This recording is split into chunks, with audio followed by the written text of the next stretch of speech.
Okay, we're in a 2015 Toyota RAV4 with the H key. We're going to do a remote starter installation. Our remote starter is going to activate by pressing the lock button on the OEM remote 3 times in succession. We're going to go ahead and we're going to get started. We're going to remove the 2 Phillips screws from the bottom cover.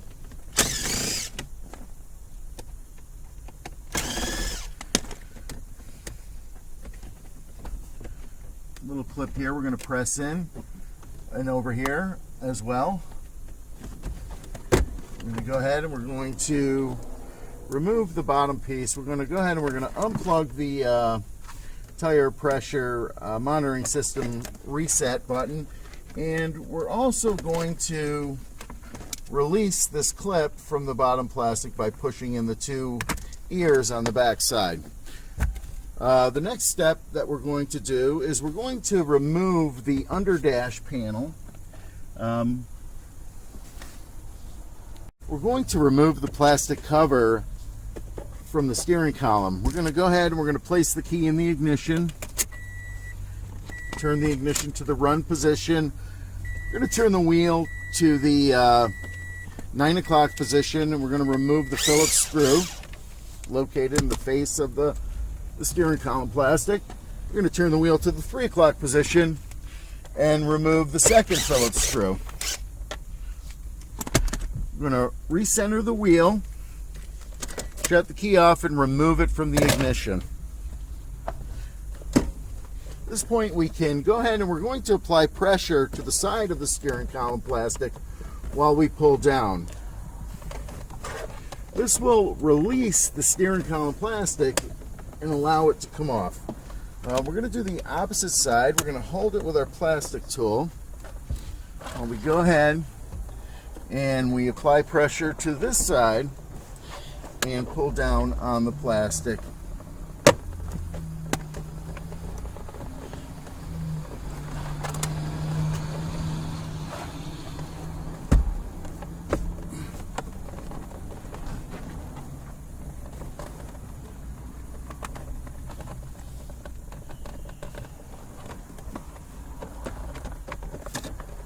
Can be a little stubborn at times, so we're going to go ahead and use our plastic tool, and we're going to go ahead and release the clips.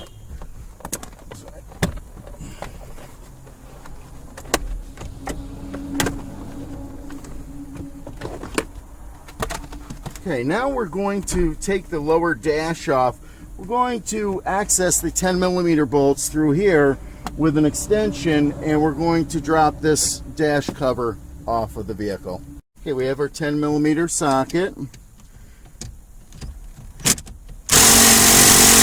A lot of times they're pretty tight, so we're going to crack them loose with a ratchet, and then we're going to go ahead and extract the bolts.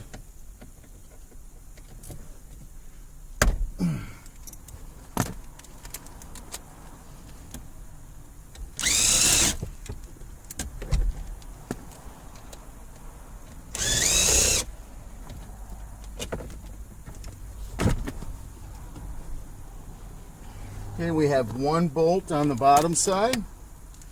We're going to go ahead and we're going to crack it loose and remove it.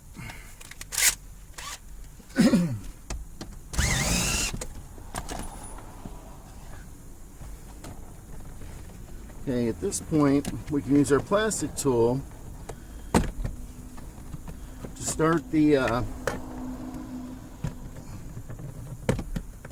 clips. We get our fingers in here, and we can go ahead and we can unsnap the dash and remove it.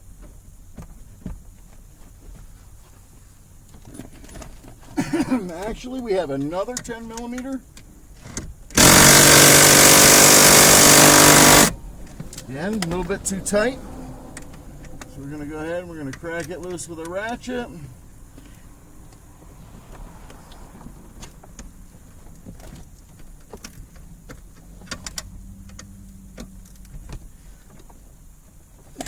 That was really tight. Okay.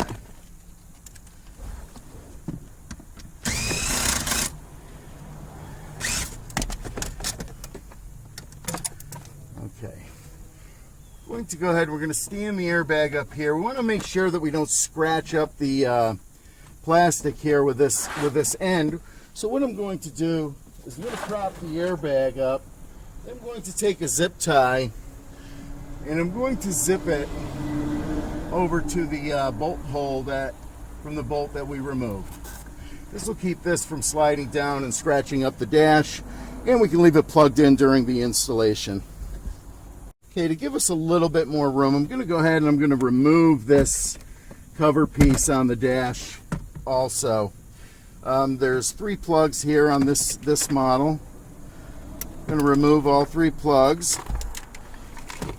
And we're going to release the clip also here. There's 2 ears inside. We're just going to push them in. And we're going to release the clip. And this will just give us a little bit more room when we go to zip up, or if we need to access anything here at the dash. We're going to release the diagnostic plug as well, so we can access the wires on the rear of the plug. So we're going to push the 2 ears in on the side with our pick tool, and we're going to push the diagnostic plug through, and we have a little bit of access now to connect our wires. We're going to go ahead and we're going to install our T-harness. Our T-harness assembly will plug into the main ignition plug of the vehicle. We're going to go ahead and locate the main ignition plug, and we're going to unplug it.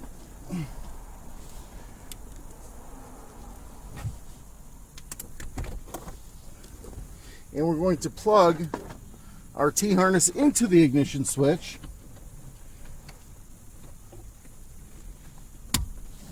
And we're going to plug our ignition switch harness into the T-harness. Now keep in mind that we're going to have to secure all this stuff and put the column back together without having an interference problem. So what we're going to do is we're going to put the plug up here behind the main ignition plug, and we're going to go ahead and we're going to zip our wires to the side of the harness that comes down through the steering column. Okay, there's a ground point right here. I'm going to zoom in closer so you can see it. It's a 10mm bolt. We're going to go ahead and we're going to ground our T-harness ground wire to this bolt. The bolt is located right here. And we want to make sure that when we take the bolt out to ground our stuff, that we don't leave any of the vehicle grounds disconnected. Okay, we're going to follow our instructions. We're going to make 3 connections at the diagnostic plug. We're going to do an interruption at the tire pressure monitoring system on the passenger side of the vehicle. We're going to connect to the driver's door pin over here in the fuse box. We're going to connect to the parking lights. And we're going to also connect to the door lock data wire, which is underneath the fuse box. I'm going to show you all the locations. We're going to use posi taps on this job. Posi taps basically screw on the wire. You put the wire in this groove right here. I don't know if you can see it here. I put the wire in the groove. We screw down the collar, and it pokes into the wire. And then we can unscrew the upper collar, slide our wire into the posi tap, and tighten it down to make a connection on these smaller gauge wires that's going to be reliable. So we're going to go ahead and get started. Okay, our first connections are going to be made at the back of the diagnostic plug. We're going to be looking for can high, can low, and the immobilizer wire located at the diagnostic plug. Okay, now following the instructions, our can high is located at pin 6, and it is a black wire. Our can low is pin 14 and is a white wire directly below the black wire. And then we need the green immobilizer data wire, which is right next to can high, located at pin 7. We're going to go ahead and we're going to apply our posi taps to these wires. It's a little difficult. We don't have a lot of room to work, but we're going to go ahead and we're going to do it. So we're slipping the immobilizer wire into the groove of the posi tap, and we're going to tighten the collar, piercing the wire. Now we're going to go ahead and we're going to do our can high. which is our black wire.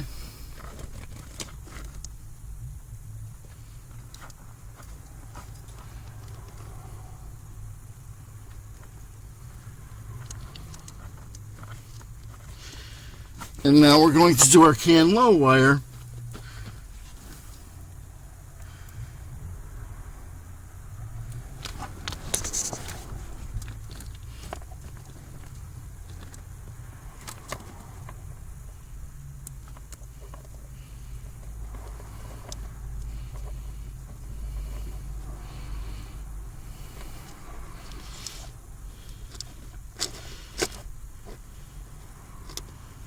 We're going to make sure that when we screw them down nice and tight.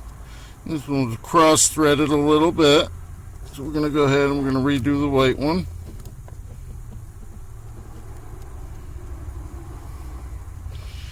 It should go on smooth.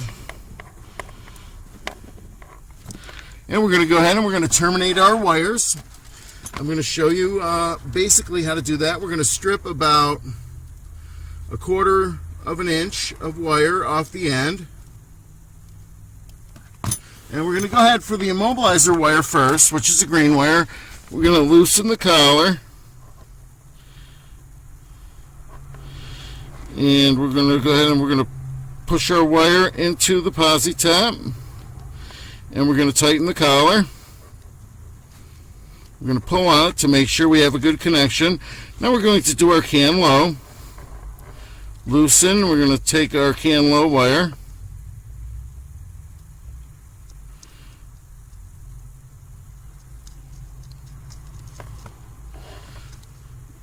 And now we're going to do our can high.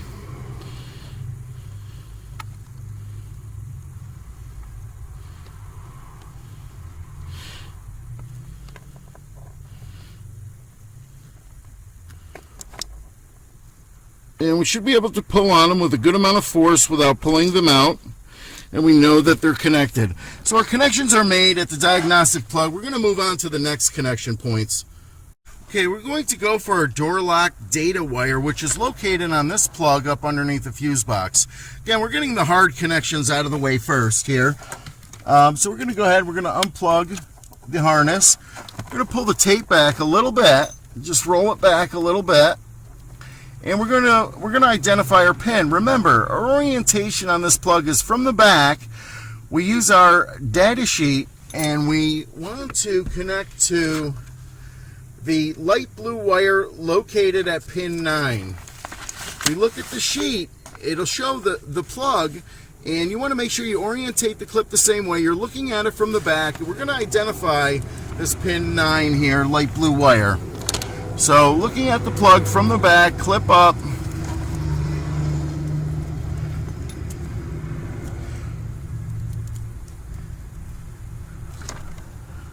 And trim a little bit of the tape here. Just put a slice in it very gently. We don't want to cut our conductors. And we're going to go ahead and we're going to orientate ourselves the way that we are in the drawing. And we're going to find the light blue wire located at pin 9.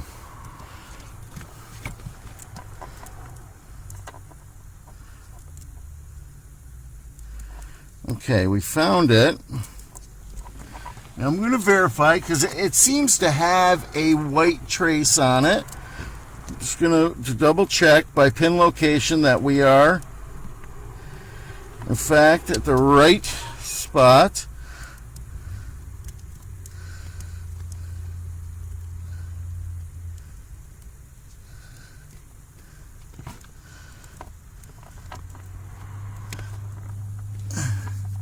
Okay, we have pin 9 here. It's light blue. It's hard to see. It may have a white trace on it, but I don't think so. I think it just appears that way from the angle that I'm looking at it. So we're going to go ahead. We're going to put a posi tap on this wire also.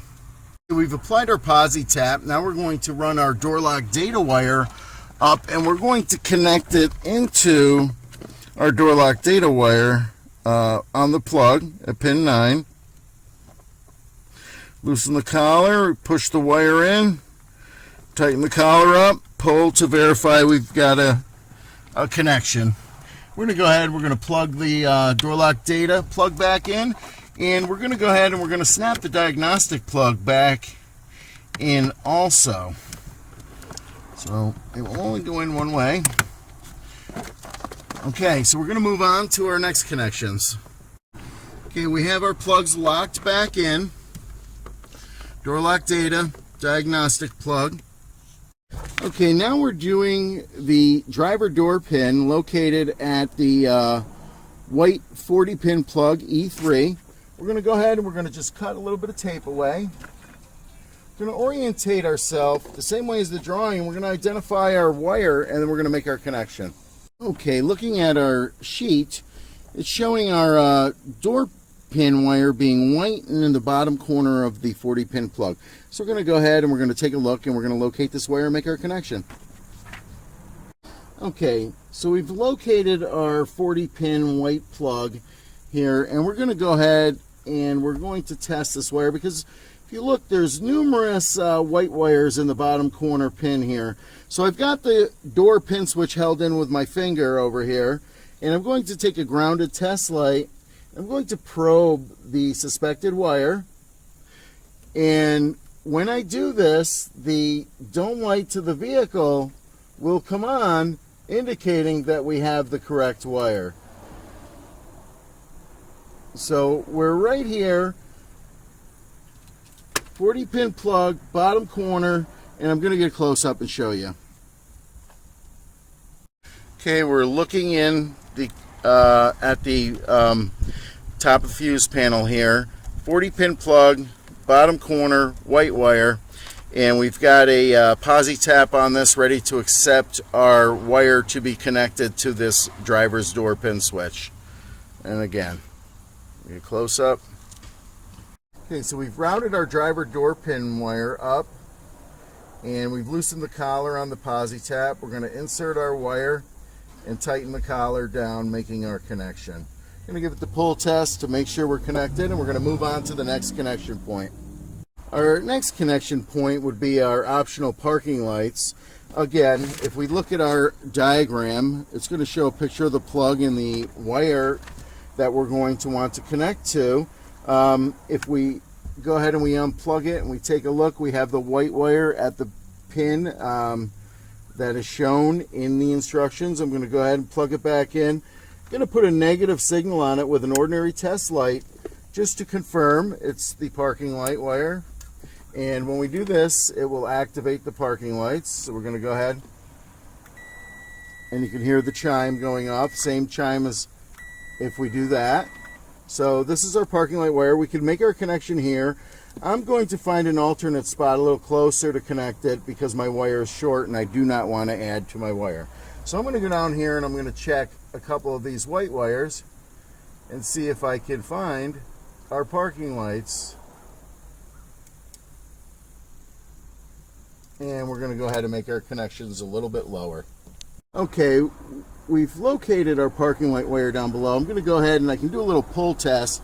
If you watch, this wire here will move when I pull here, and vice versa. When I pull here, it's going to move up top.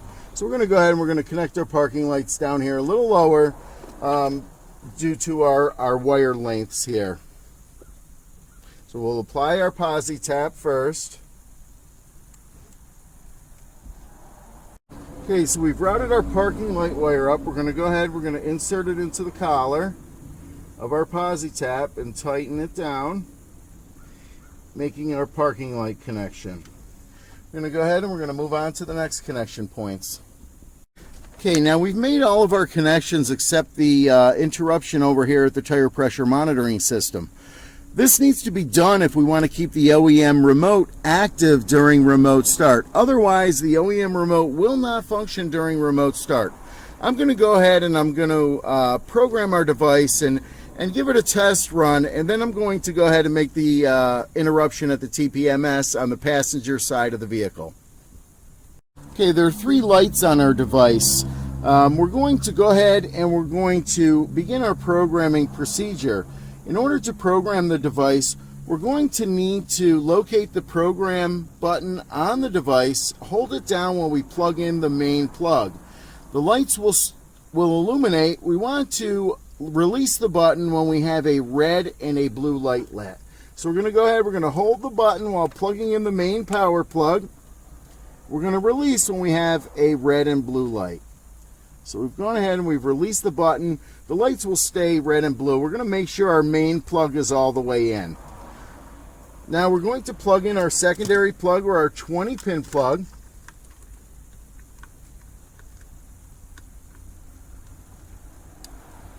We're going to plug in our red plug on the back. And we're going to plug in the white CAN plug. Now at this point, we're ready to begin the programming procedure. We need to have a key to the vehicle. And what we're going to do is we're going to press and release the programming button 10 times. 1, 2, 3, 4, 5, 6, 7, 8, 9, 10. The lights are going to alternate between 9 flashes and a pause. At this point, we're going to place the key in the ignition and turn it to the run position. The lights will go out. The red and the blue will flash rapidly 10 times. Lights will go out. The blue light will flash rapidly. This is an indication that the module has completed its programming. We're going to shut the key off and remove it from the ignition. At this point, we should be able to test our remote starter by locking the doors 3 times and having the vehicle start. Well, we've got to close the door, so what we're going to do is we're going to hold the door pin switch in, and we're going to lock the door 3 times.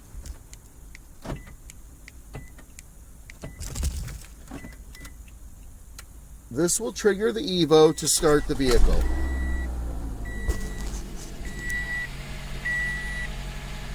So we have our vehicle running. I'm going to go ahead and release the door pin switch here. Okay, now as I previously stated, the OEM remote will not function during remote start unless we go to our next step, which is to make an interruption at the TPMS module. So we're going to go ahead and we're going to do that. And we're going to hold our brake pedal to turn our vehicle off. This is confirmation that we have data communication between the vehicle and our device. It's reading the brake without us connecting to the brake, so it's doing it through data. We're going to take our twisted conductors and we're going to route them over to the passenger side of the vehicle. Okay, I've removed the glove box by pushing in on the sides here when I open it to collapse these pegs a little bit, and that'll allow it to open, and then it will just pull off of these plastic pegs here and give you access behind the glove box. I'm going to go ahead and remove the passenger kick panel. Okay, we have our twisted pair run over. We're going to go ahead and we're going to take this nut off of the back of the kick panel. We're going to lift up on this trim using our plastic tool to create a gap. We don't want to do damage, so we want to go easy on this plastic. It will unclip. And then we will remove the kick panel, outward pressure, and get it out of our way. We're looking for this junction block. We're looking for a gray wire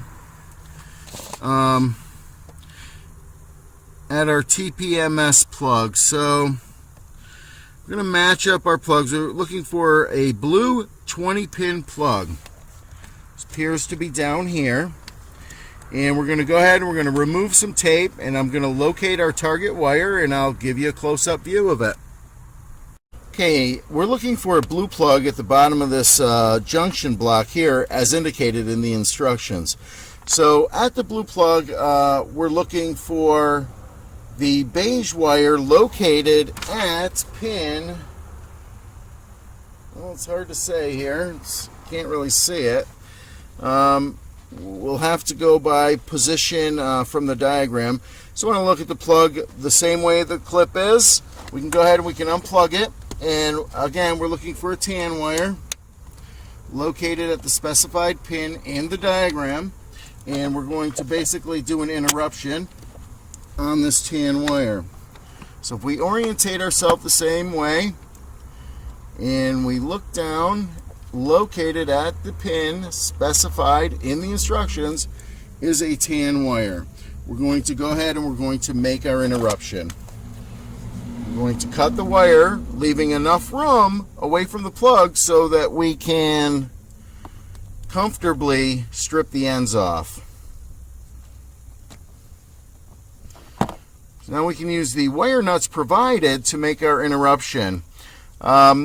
We want to use our white and red and our white and green here, and we want to make sure we do it the same way as depicted in the instructions.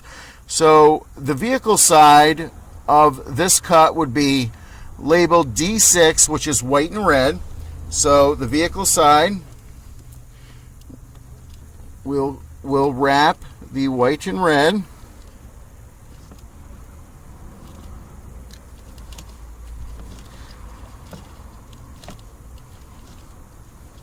And we can use our supplied wire nut. This is the best way to make a connection without crimpers. Oh, a little big, so we're going to fold it once. Okay, now we're going to do our white with a green stripe to our plug side of our interruption. And again, we're just going to fold it one time, and we're going to apply our wire nut. With this connection or interruption being made, the OEM remote should stay functioning while the engine's running. So we're going to go ahead and plug in our TPMS plug here into our junction block, and we're going to go ahead and test our system. Okay, we've had to work outside today, so I do apologize for the background noise. We're going to go ahead and trigger our remote starter. Lock, lock, lock. Parking lights on the vehicle will illuminate. The vehicle will crank start and run. I believe the run time will be 15 minutes. Now when we go up to the vehicle, we're just going to verify that the doors are locked. Okay, so the doors are locked. Now we're going to use our OEM remote to unlock the doors. And yes, the remote stays functioning while the engine is running with the TPMS connection being made. Now you may get the tire indicator blinking until we do key takeover, which I'm going to go ahead and I'm going to slide the key in the ignition, and I'm going to turn the ignition to the run position, and then when I step on the brake, it's going to turn off the Evo All, and that light should stop blinking. And there we have it, initialization, and the light will go out just like it normally would. Basically, this is the way it works. We're going to go ahead and we're going to shut the key off, and we'll continue on to the next step. Okay, we're going to add the Revo 1 long range single button antenna kit to our Evo 1 here. We're going to go ahead and we're going to plug in our antenna wire into the blue port, and we're going to begin programming. Okay, we must make sure that our vehicle is in the unlocked position or the disarmed position before we start. We're going to put the key in the ignition, turn the ignition to the run position. There's a red light in here. We're going to press and hold the program button down on the Evo 1 until this red light starts flashing. Okay, we've turned our key to the run position. We're going to press and hold the program button. We're waiting for the red light to start blinking inside the device. When this happens, we're going to release the button. We're going to press it 5 times. 1, 2, 3, 4, 5. We're going to press and release the brake pedal 1 time. And we're going to press a button on each of the remotes. The light will blink a confirmation blink if you see it down in there. And the remotes are programmed. To exit programming mode, we're going to shut the key off and remove it from the ignition. We can now access remote starting using our long range single button remote.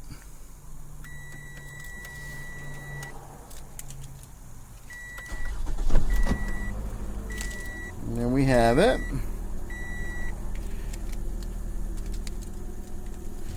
And I'm going to press the brake to shut the engine off, and I'm going to show you from outside. Okay, we've got our single button long range remotes. We're going to go ahead and we're going to press and hold. It's going to trigger remote starting of the vehicle. We can also shut the vehicle down.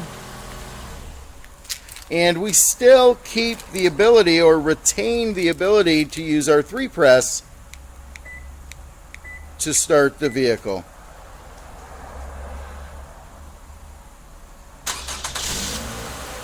And we've kept functionality of the OEM remote. It will stay working while the engine is running. And we've shut the vehicle off using 3-press as well. Time to reassemble the vehicle and send this job down the road.